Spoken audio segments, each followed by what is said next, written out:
I want to go to Cuomo because Bill O'Reilly, he appeared as a guest on Cuomo on News Nation a few nights ago.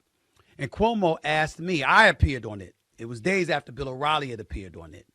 And I was commenting about something Bill O'Reilly, a comment that Bill O'Reilly had made on the show about Kamala Harris's racial heritage being an issue in the race. Rather than tell you what Bill O'Reilly had to say at that particular moment, let me play it for you. Take a look.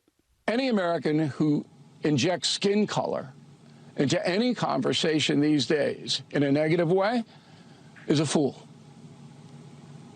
Period. You're foolish. Skin color doesn't have anything to do with politics, with the way we live and who we are as Americans. It has nothing to do with it. Now, if you are a person who lives and dies on skin color, I feel sorry for you. As I said on Cuomo's show a few days ago, I feel sorry for Bill O'Reilly. And respectfully, the person that sounds like a fool is Bill O'Reilly. When you get your black card, when that happened? When have you been profiled? What are you talking about? Race plays no role in politics whatsoever. It doesn't have any impact on how people's living, how people are living. You in the streets of America, you rolling around at 74 years of age. What are you talking about?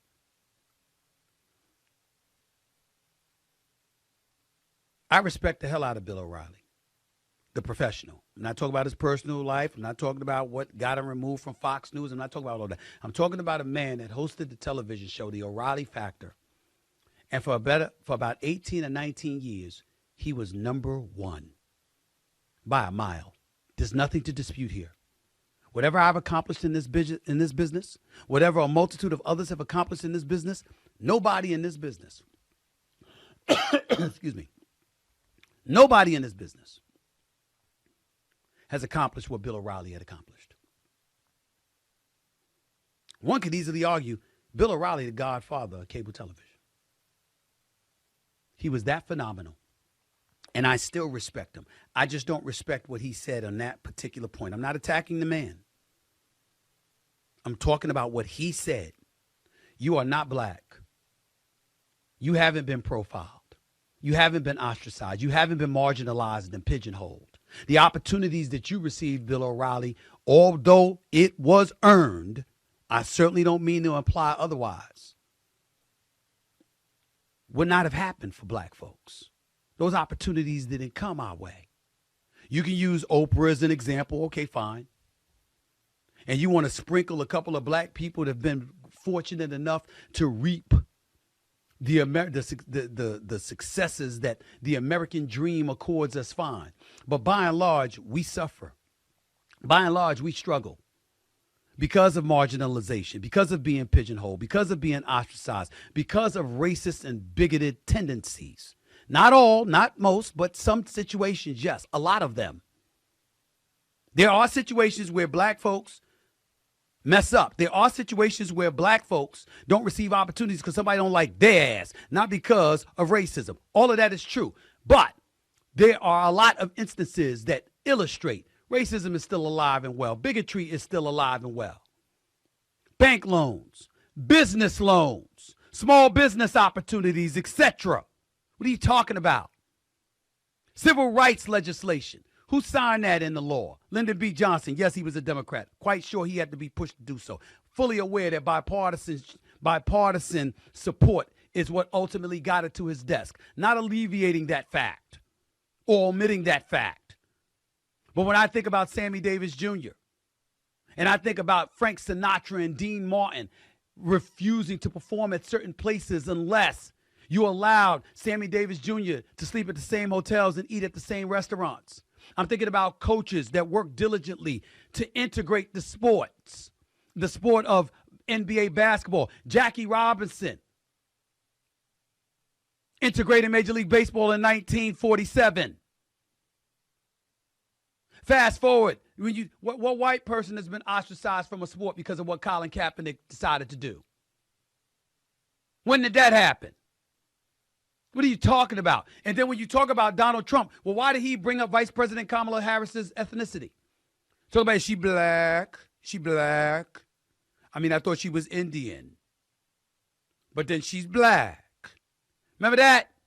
What did he bring it up for? Because he knew it would be advantageous. Because there's a base out there that cares about that. You might not, Bill O'Reilly, but there's a base out there that does. How do you ignore that? Respectfully, sir, you're not qualified to say such a thing. You're not black. You haven't been victimized because of the color of your skin.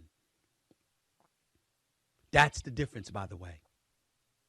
We see a lot of people ostracized and having discrimination or experiencing discrimination in our society. But rarely is it from the moment they get out of the womb. Housing, home loans, job opportunities, the economy, the unemployment rate, always worse for black people than it is for white folks, numbers wise. I've said this before and I'll say it again. When white folks catch a cold, black folks catch pneumonia. What does that mean? What does that mean? What do I mean by that? That means no matter how bad it is for you, as a white person in America, it is always worse for black people, collectively speaking. Always. It's never been better for us than it is for folks in white America. Bill O'Reilly should know better. This is not an indictment against all of white folks throughout America and all of this other. We're talking not individuals. We're talking systemically. That is the world we live in. And dare I say, only a man approaching 3/4 of a century on this earth who happens to be white would be comfortable enough not only to say that race plays no role, but actually have the temerity and the unmitigated gall to say anybody who thinks so is a fool. Clearly, that statement alone personifies white privilege better than most things most of us would have ever heard. I respect Bill O'Reilly, and I hope that he will think about what he said. I hope he'll listen to what I have to say. And I hope he'll reflect upon it and come to a different conclusion. He has reached out to offer me to come on his show to discuss this further, in fairness to him. I have not accepted yet, but only because of a scheduling conflict. Oh, I will accept. And I'm going to look forward to having that conversation with him, whenever that may be, which I can guarantee you will be sooner than later.